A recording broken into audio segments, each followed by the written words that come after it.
Gurur Brahma, Gurur Vishnu, Gurur Devo Maheshwara, Gurureva Param Brahma, Tasmai Shri Gurave Namaha. Chinmayam Vyapyat Sarvam Trilokyam Sacharacharam Tatpadam Darshitam Yena Tasmai Shri Gurave Namaha. Tvameva Mata Chapita Tvameva Tvameva bandhuscha sakha tvameva Tvameva vedya dravinam Tvameva Tvameva sarvam mama deva deva Tvameva sarvam mama deva deva. Jai Guru. Om Sahana Bhavatu Sahana Bhunaktu Sahaviryam Karavavahai Tejasvinavadhitamastu ma vidvishavahai. Om Shanti Shanti Shanti.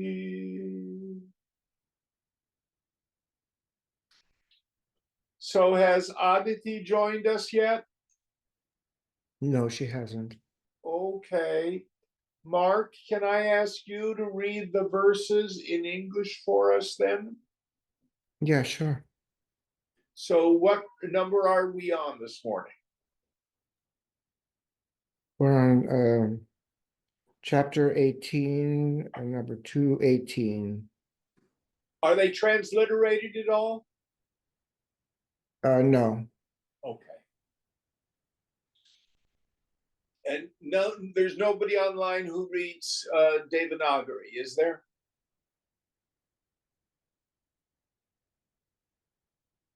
No. Okay. So help us out, please.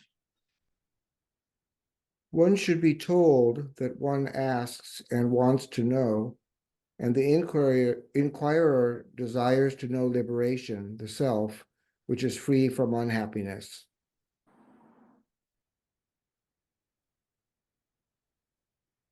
Read it again, please. One should be told that one asks and wants to know, and the inquirer desires to know liberation, the self, which is free from unhappiness. I'm not sure what he's driving at there. The basic thing that we've been talking about is this indirect knowledge versus direct knowledge. And so the first thing that we want to do is we want to be told that we're supposed to inquire what is the truth.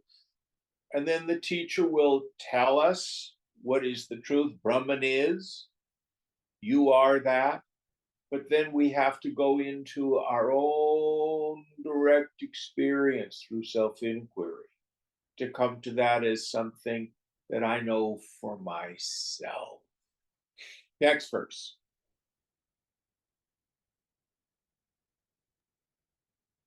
That which removes unhappiness should be told by the teacher to the disciple according to his question, inquiring how his unhappiness might be removed altogether.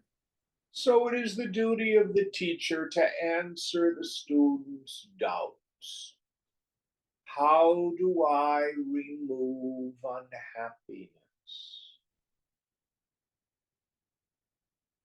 What is it that removes unhappiness? The cause of my unhappiness is jiva bhavana, the feeling, this firm conviction that I'm a person, that I'm the body or the body plus the personality. When the mind is in that state, then I have attachment for the world. I think the world is capable of bringing me joy or bringing me misery. And I have fear about the disposition of self. I need to be defended. I need to be protected. I need to be secured. I can be threatened. I am afflicted by envy, ambition, etc. All of that is rooted in this like hypnotic state that I think I'm a person. Again, there's the great comparison to the dream state. All the vicissitudes of the dreamer are created by the mind because of the non-apprehension of myself as the waker. So when we wake up from the waking state,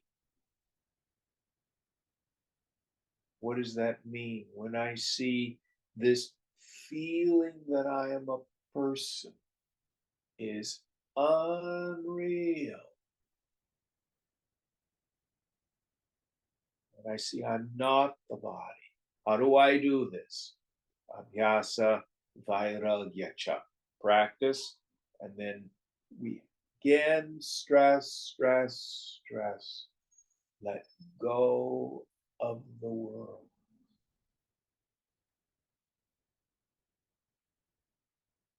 Let go of the world. I was talking with someone this morning on the phone who's not a yogi. She's all upset about politics, what's going to happen, this, that, and the other thing. And it's not that we ignore the world, we see it. But the chains of causation are subtle and complicated and go back a long time. It's gonna do what it's gonna do. But the yogi knows the self is never touched by it. That means the self in you and the self in me.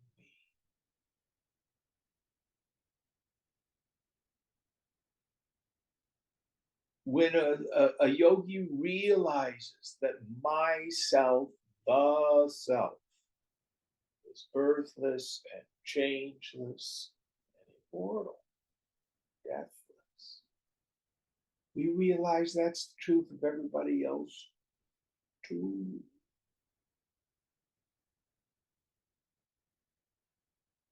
Nobody dies.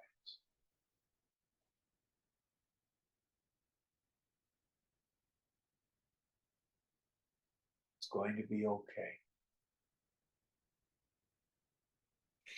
And the world will go through its apparent ups and downs. Nothing lasts forever.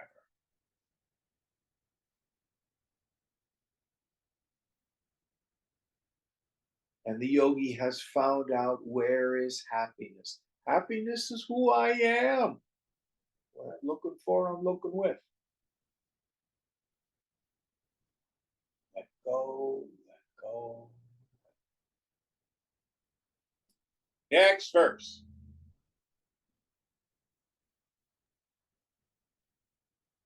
There can be no doubt about what the Shrutis prove, as they are an independent source of knowledge.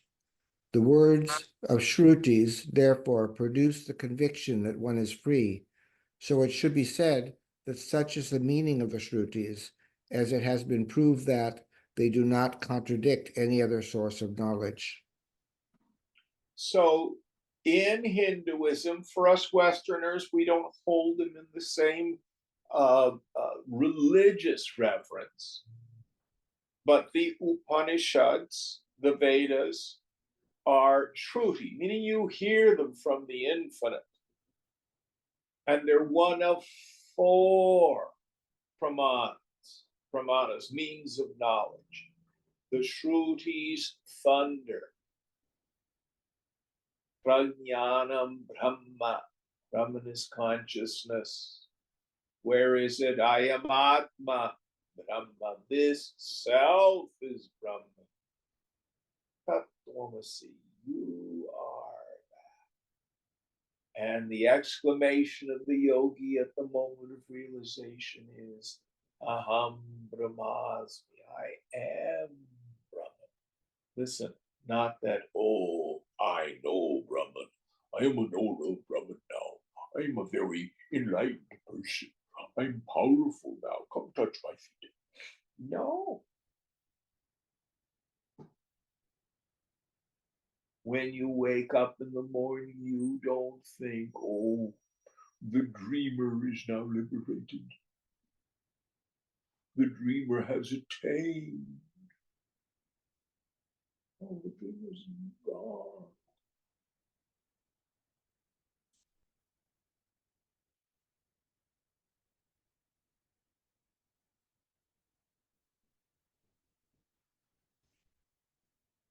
I was listening to a discussion this week about a bunch of people who claim to be atheists, and they say, I can prove there is no God, because if there were a God, there wouldn't be suffering in the world. I get the question, and that is, if your idea of God is God manipulates everybody and brings everything happy and pleasant, which of course is kind of weird if two people disagree about what's going to make them happy. But that does not prove the non-existence of God. It just proves your idea of God is not correct. No one has yet offered empirical proof for the non-existence of God.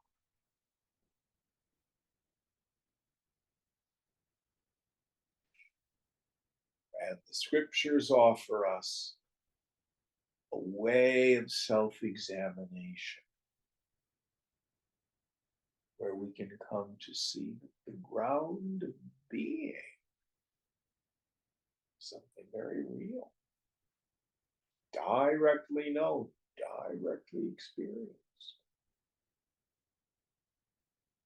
and is fundamentally different than this jiva bhavana, this personal sense of self.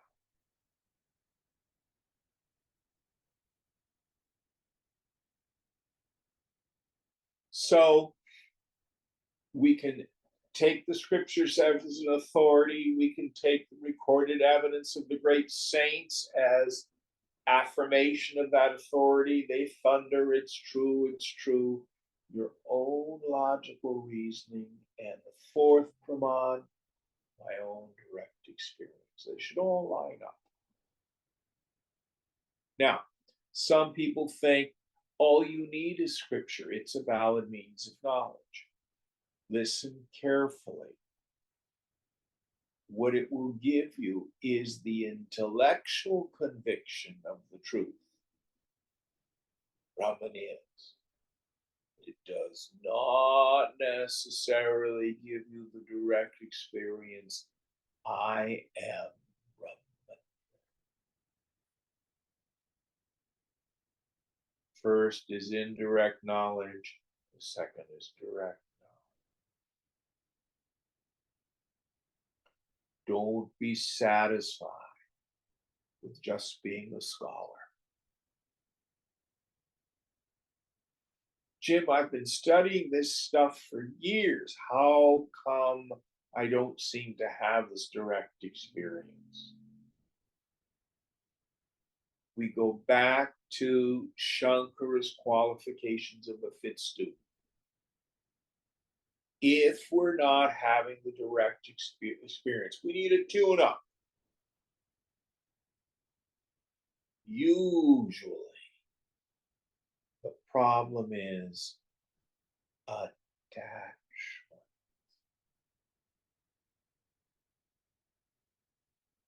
still think the world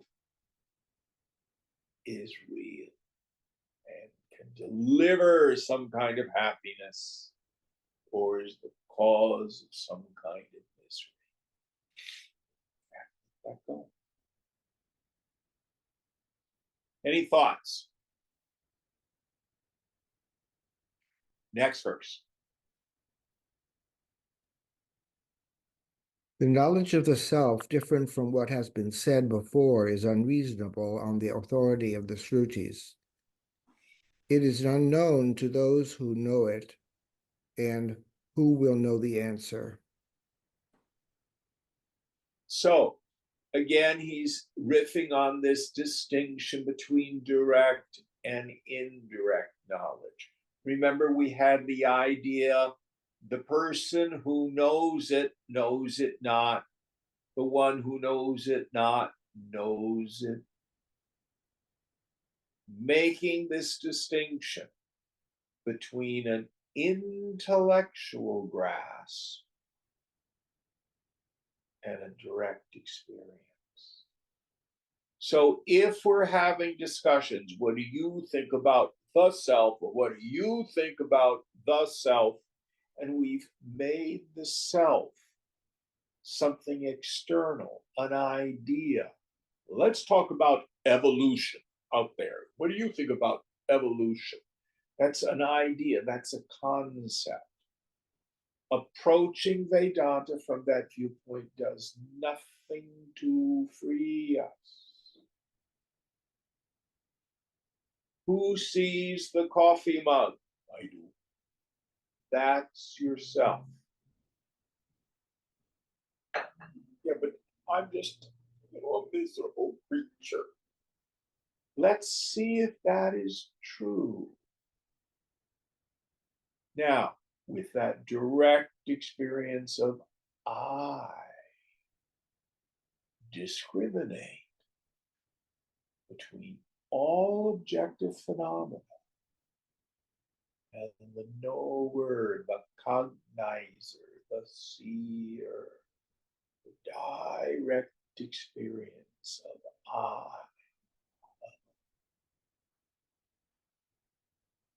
Discard the knowable.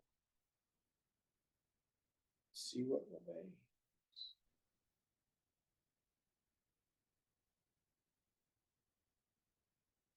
Those of us who are studying Viveka Chudamani, we're just about finished with the negation of the 5 koshas. Food sheath, vital energy sheath, the mind, the intellect, and the bliss sheath. And at the end of it, the Shisha is going to say, oh, Guruji, after having negated the 5 sheaths, there's nothing left. By what entity then is the self to be known? And the Guru says, clever are you, the capacity to discriminate. Know the self to be that by which everything is known. Itself is never known as an object. We're not going to be in meditation and have an experience of the self. Yet it is always known. It's me. It's my very self. When are you ever not you? How do you know it? Do not see, hear, taste, touch, smell, emote, or think. Me. Yet I am not unknown. I'm not known as object. Again, it's like the person who's trying to see their eyes. I've looked everywhere and I cannot find my eyes. They're not under the pillows. They're not on the table. They're not in the living room or the dining room. I must not have eyes. No one has ever seen their own eyes. Yet, can you see objects? Your eyes are that by which the objects are seen. Oh.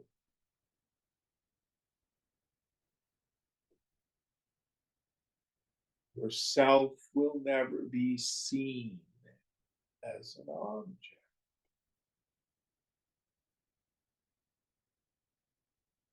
But it's always known. Even in the ego states, it's still known. Oh, I'm so miserable. I'm afflicted by this. I'm afflicted by that. Do you know these afflictions? Oh, yes. Do you exist? Yes. I'm afflicted. I am. I know. It's always there.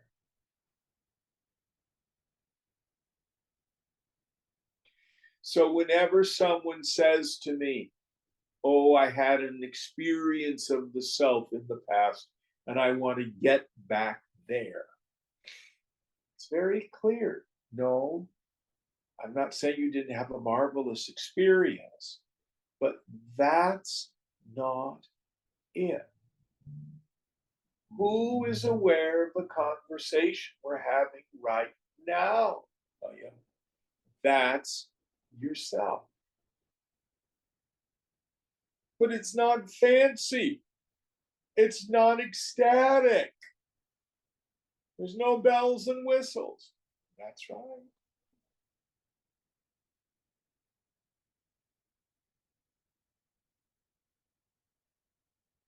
Yeah, it always is. It never changes. It can't be improved. It can't be diminished. And it's nitya, eternal.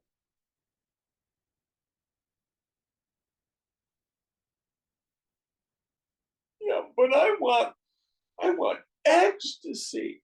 Okay. Those are mind states. You can do that. Other forms of worldly pleasure.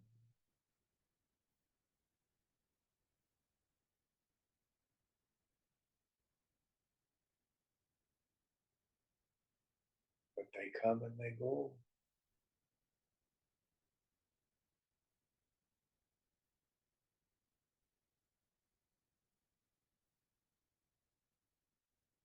Any thoughts on this?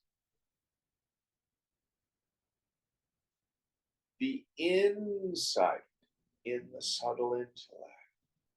Oh, no personal sense of self is real. My thoughts are not real. I'm not a person. I'm that ground of being. Aham Brahmasmi. That is liberation.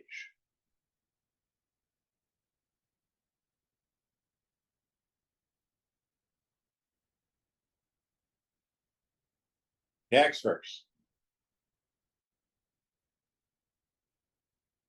The renunciation of all actions in order to discriminate the implied meaning of the word thou becomes the means to self-knowledge, according to the teaching, controlling the internal and external senses. So when we say the renunciation of all actions, we have to see this on various levels. The first level is we renounce all ego-prompted activity. That's the first step, meaning I smash the idea that somehow a change of circumstances is what's going to fix it.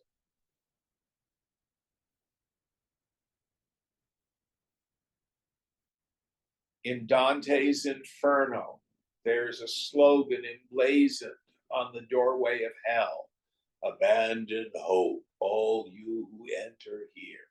That's actually should be emblazoned on the gate to heaven, meaning peace of mind. Let go of this foolish idea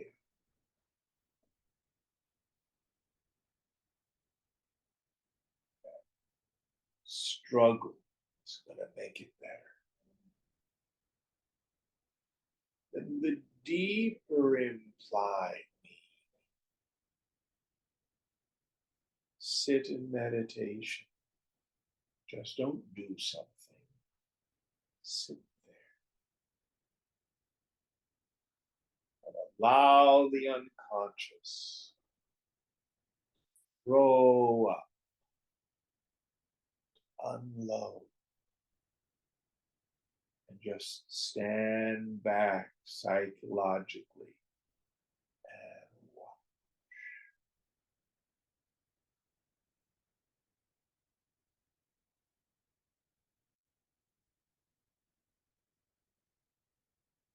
Abandoning all attachment, abandoning all identification.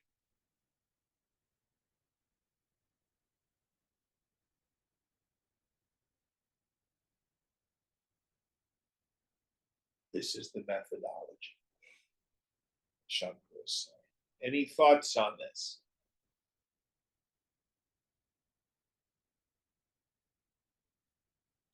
Next verse. One shall know the self, the innermost one, and the implied meaning of the word thou in the combination of the body and the senses. One then knows the pure self to be Brahman, the all-comprehensive principle, and that is the meaning of the sentence, thou art that. So again, if I look at the external meaning, that meaning God, thou meaning the person, the body plus the personality, it's an obvious contradiction. If I think that the goal of the spiritual life is to become a saint, to become some powerful person, knock yourself out. Chances are you're going to just have an enormous amount of grief. The deeper meaning is we have to look for the implied meaning. So many times we've been through this microcosm, macrocosm. You have a physical body, the infinite has the jagat, the phenomenal world. You have a subtle body, a world of thoughts and feelings. The infinite has the total mind. You have a causal body, a bundle of vasanas, which you directly experience as deep sleep. The infinite has a causal body. Ishvara, the total vasana.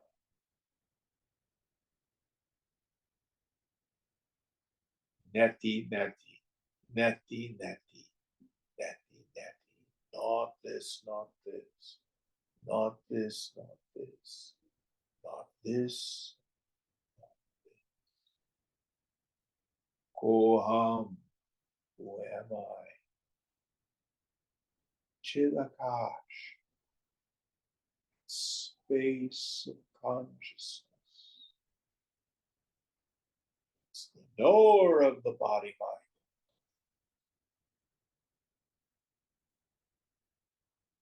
And what is God? The Jnanam Brahma. Brahma is consciousness.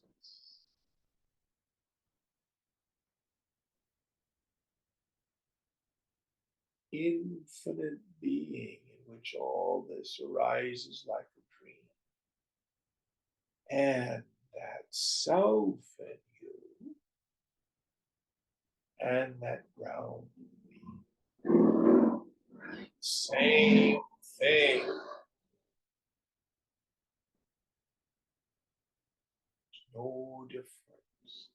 You are not a part of Brahman. I and me is the totality of Brahman. But it's just little old me. Well, how big are you? Well, if I'm Brahman, how come I don't know everything? Ah, you're confusing the direct experience of being with the mind, which is the knower of data.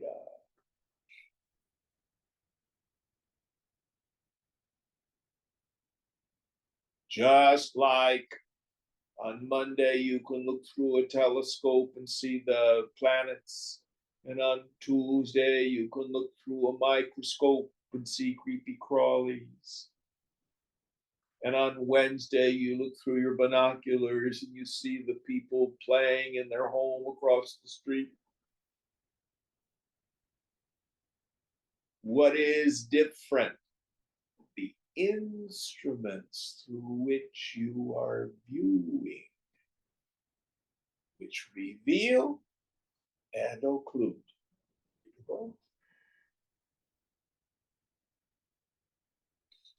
So consciousness is peeping through each subtle intellect, viewing a different viewpoint.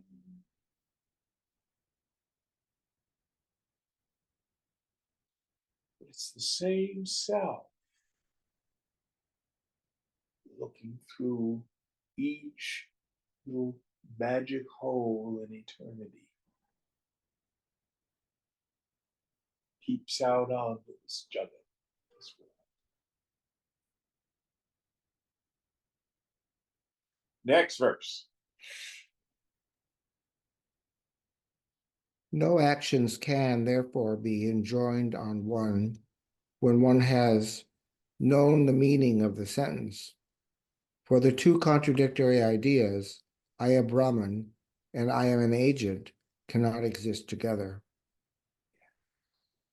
So there is nothing for the person of wisdom to do. Self in me goes nowhere, does nothing. I'll never forget the conversation at a camp where one of the disciples said, Swamiji, when are you coming to Allahabad? And his response is, I go nowhere. Allahabad passes in front of me.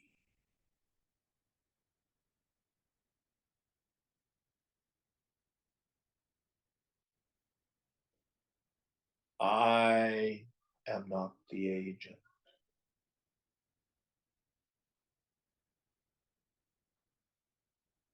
Who is then? Look at it two ways. Guna and karma, the force of the past and the qualities of the mind. Or you could say, Ishvara is the agent. That intelligence which runs the whole universe.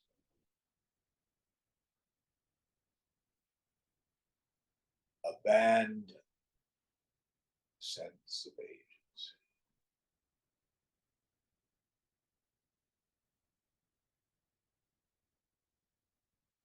Takes all the burden out.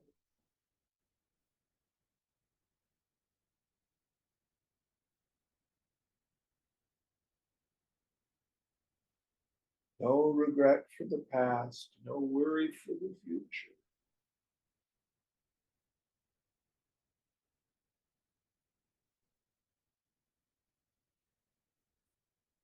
It's all okay.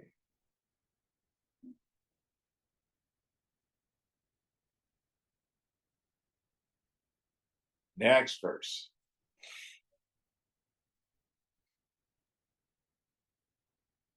That one is Brahman is the right knowledge. It is not negated by the false conceptions that one is an agent, has desires, and is bound, arising from fallacious evidences.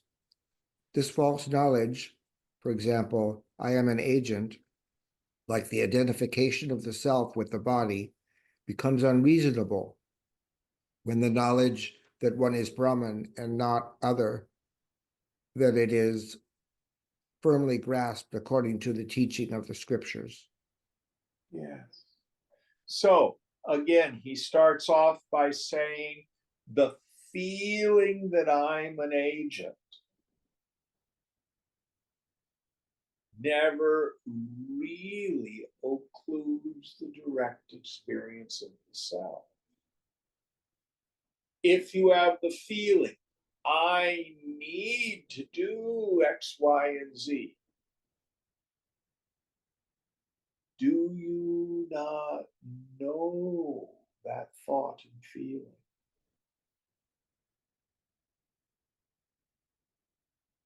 You don't disappear because you think you're a person. You have the direct experience of the self, and then superimposed upon it is this Ahankriti, this phony self, this fake self, shadow self. So when I know I am not the body, not the mind, not the intellect, and that agency takes place at that level, then I come to the deep insight, I am not the doer. None of the actions are done by me, and none of it ever touches me.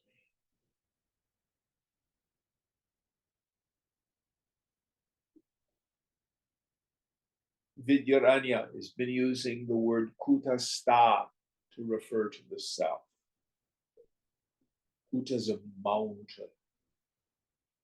All the weather happens on top of the mountain, but the mountain is stita. It's established, standing still. I go nowhere. I do nothing. I do not act.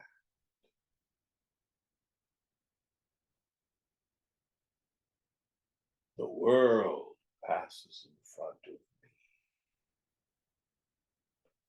I watch the body, mind, intellect play its role in the drama of life.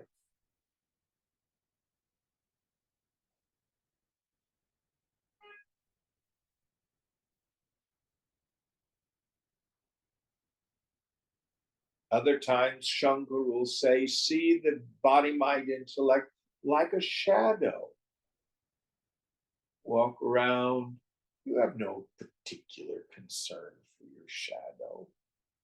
High noon, your shadow is little. In the afternoon, it's long. Do you care? You drug your shadow through the gutter. Do you care? No.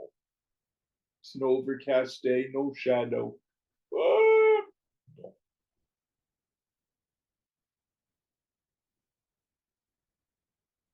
It's all this body, mind, intellect is. But you are real. You are the sentient being.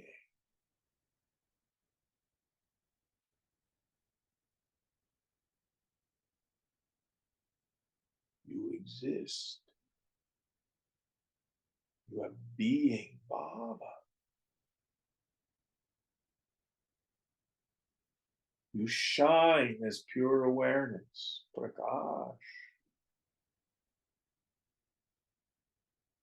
But you are Kutastha, unchanging. Don't believe the scripture. Don't believe Shankara. Don't believe me. Look.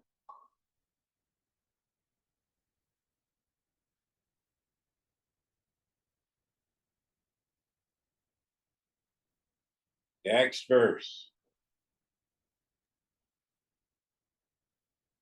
A man who tries to be free from fear and goes to a place which is devoid of it, from one full of fear, does not, if independent, go to such a place again.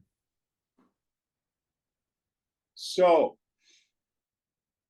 I will frequently say to people, well, if you don't believe in the Vedanta, you don't find it useful and valuable, we will more than happily refund your misery. But in Gita, Krishna says, even a little of this knowledge frees us from great fear. Long before self-realization, just taking on the practice starts to make the ego's movement through life a whole lot easier. And here Shankar is saying, once you've tasted this freedom from fear, who would go back to that funny farm?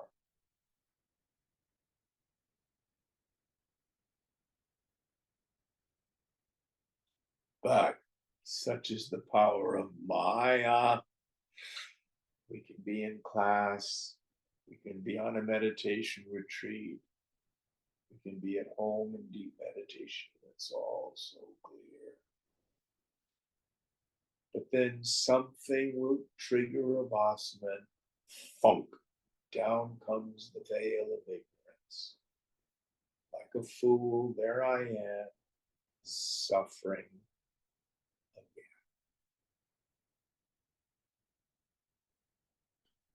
How do I get out? If I think I'm a person, I'm deluded. Burn that into the mind. And all the strategies that the mind presents to fix me or fix the world, drop it. Remember who you are. Let go of the world.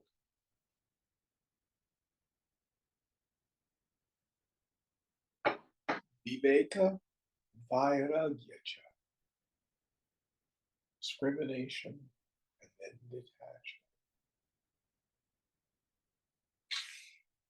Any thoughts on this?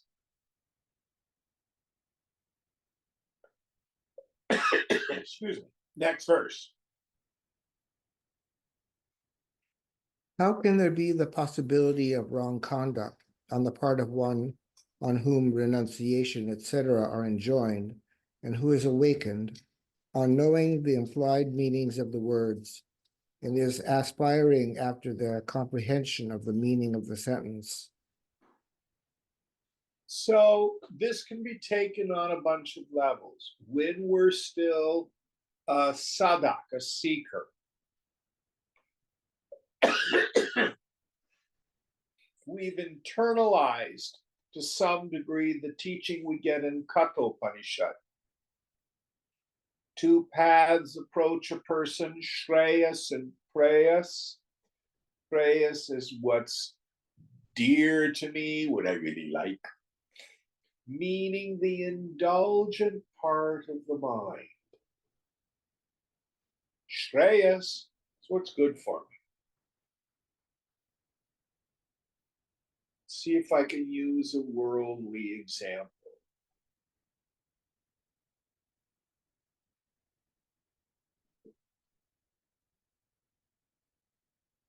Can't think of one right now. But that's the idea. Any of us who've ever had some sort of a compulsion for something like maybe sugar or potato chips or something like that, you know, once you get started,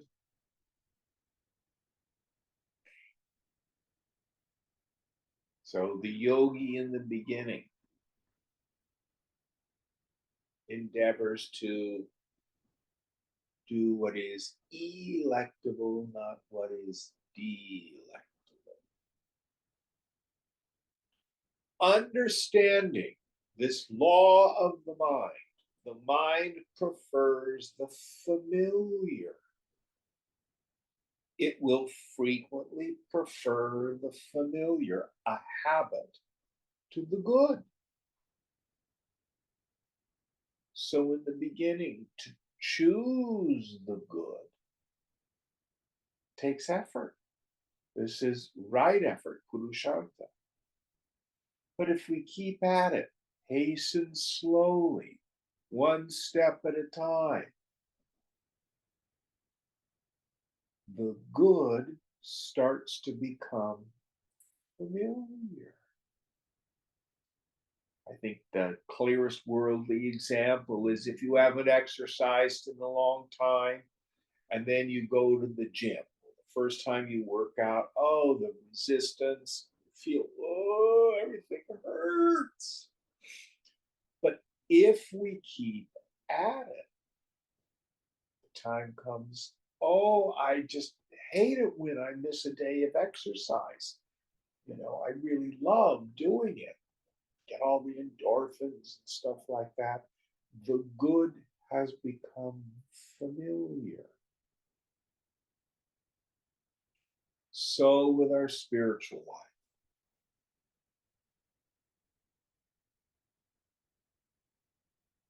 It's our purushartha, our own self-effort, and jnana abhyasa, the practice of this knowledge. It's not enough just to come to class once a week and hear it. We have to then endeavor to remember the teaching, take it home, and apply it.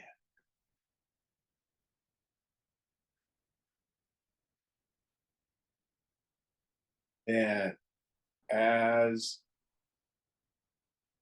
we get more rooted in this,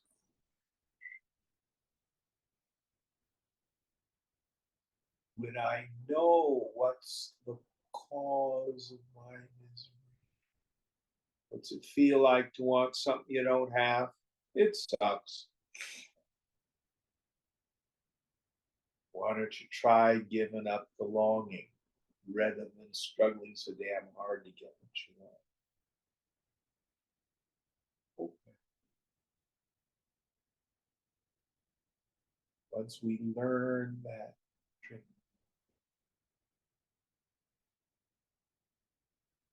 we can begin to let go of suffering.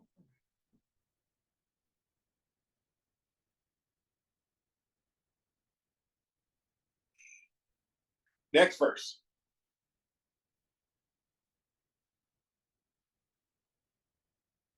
Everything, therefore, that we said before is substantiated. That's the whole verse? That's the whole thing. The whole book? The whole book, the whole verse. Yes. Meaning, this is a way in which we prove the validity of the scripture in the laboratory of my own life, my own direct experience, my own mind. This makes the paroksha jnanam, the indirect knowledge,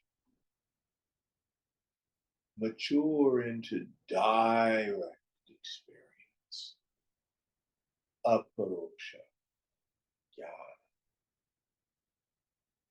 So first comes shravana. I hear the truth. That means I also can hear it with my eyes, reading the scripture, reading commentary. Then I think about it, manana, till I'm convinced this makes perfect sense. Then nididhyasana, long and continuous meditation. Watch the mind. See whether or not what the scriptures say is true. This inspires us deeper viveka, discrimination, which then leads to deeper vairagya, discrimination, which then leads to deeper discrimination. These two wings, viveka and vairagya, are the wings of the great swan, the Hansa. The Hansa is a pun in Sanskrit. It means swan, but it also means aham saha. I am that.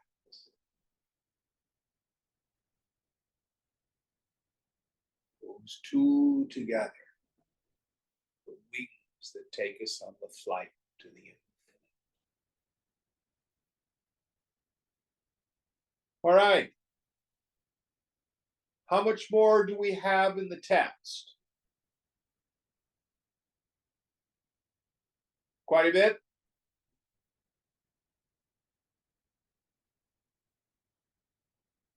Mark?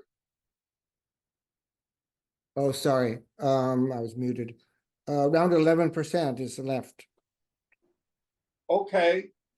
So we'll charge on ahead, but I think in the next week or two, we will probably end up. Let's work for another 10 minutes or so. Going on.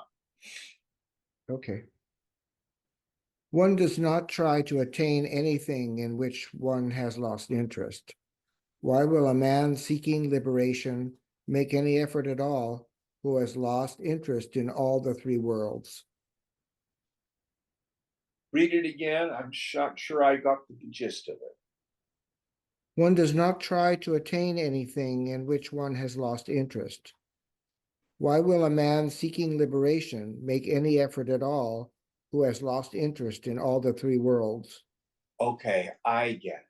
So the ordinary person is convinced I'll be happy when, it'll be better if, drug, sex, rock and roll. And the way the world has been set up, as long as this object of desire is out of my reach, I can still believe that it's going to get me something. If I don't own a house, I think if only I owned a house, it would be better.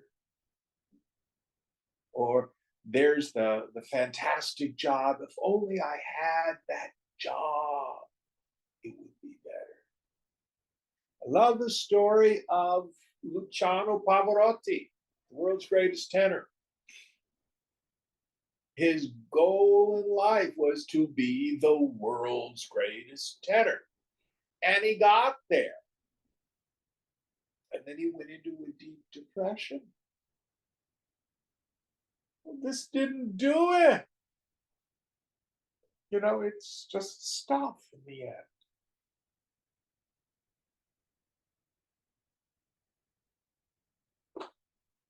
So as when the person of wisdom has discovered where happiness is, scriptures will refer to it as the chintamani, the wish-fulfilling gem.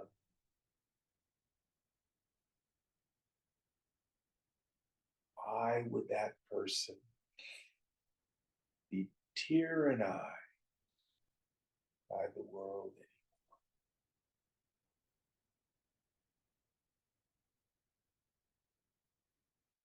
In Yoga Vasishta, there's a version of the story of Chudala and her husband Sikidvaja. And Chudala at one point transforms herself into a young Brahmin boy named Kumbha. And she tells the story of the person who was searching for the chintamani, the wish-fulfilling gem in a field. Comes across it, but not realizing what it is. Then discards it and keeps searching, and then finds worthless pieces of broken glass, thinking they are precious gems. So you and I are going to have these moments where I've given up the world psychologically. Mind comes to rest. It's clear to me this is true. But then I disregard it. And, yeah, but what about politics? Yeah, what about the war in Gaza? Yeah, what about so and so who really upsets me? Yeah, what about my bank account? We disregard myself, Chintamani, and go after stupid things of the world, which are always transient.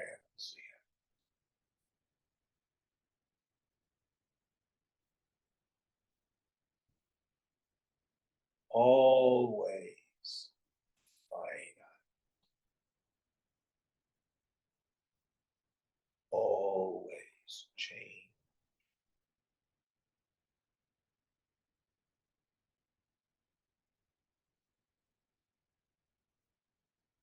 That's not done to depress us. It's to see what's real, where happiness is.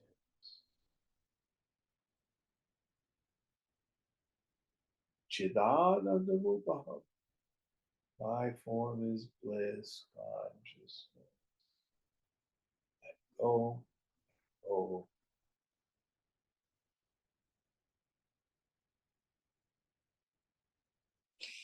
All right, one more.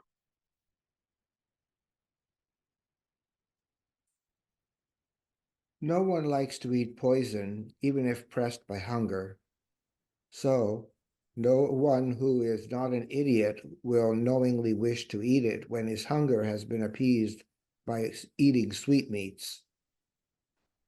Yes. So we've all heard stories about people, lost at sea or shipwrecked, and their thirst gets so bad they drink seawater. Eventually, it kills them. But if someone has all the fluids, sweet drinks, sweetmeats, why would they drink something that's poisonous and tastes bad? Yet, such is the power of Maya. Even though I know better, let me seriously go after the world. Now let me modify this. Preferences will always be there.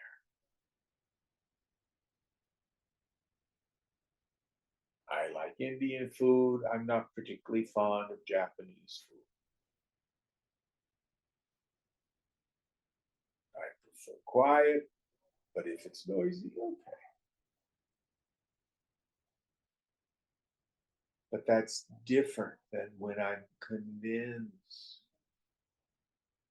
I must have it this way. I cannot have it that way.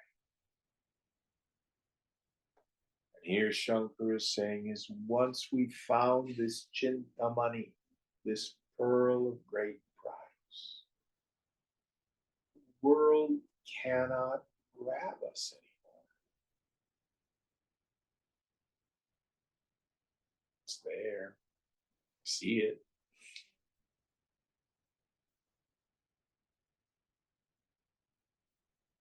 But I don't expect something out of the world that it cannot deliver.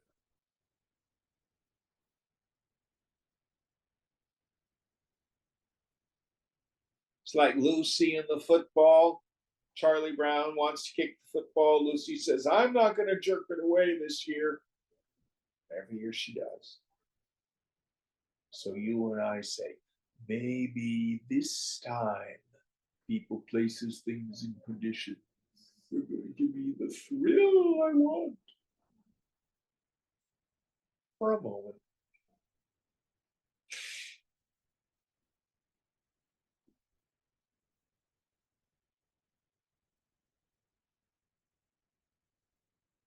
If you buy a whole lot of stuff, you got to pay for it. You got to pay for it. You got to work for the money to pay for it.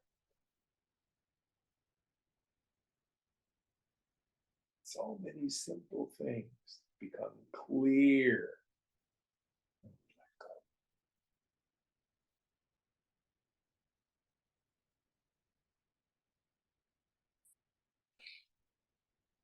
All right, we'll quit early today. And what verse are we? How many verses did we do today, Mark? 218 to 232. And we have how many more? What's the end? How many at the end of the book? Oh, hold on.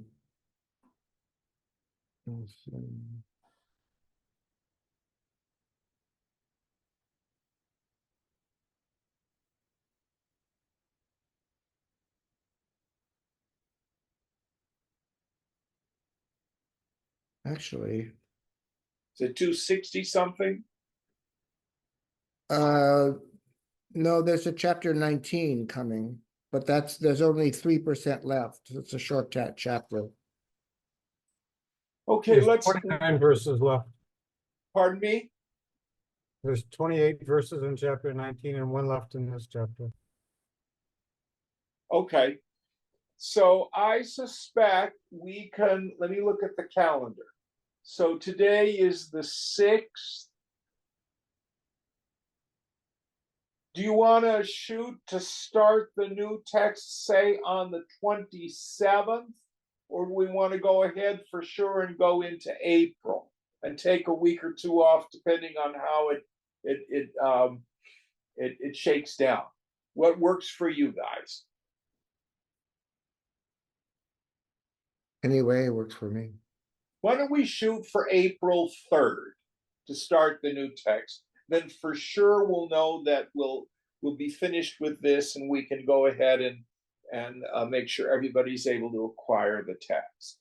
So after we finish this one, we will start the Jivan Mukti Viveka on April 3rd. All right, we'll quit here today. Om Purnamada Purnamidam Purnat Purnamudachyate Purnasya Purnamadaya Purnameva Vashishyate. Om Shanti Shanti Shanti.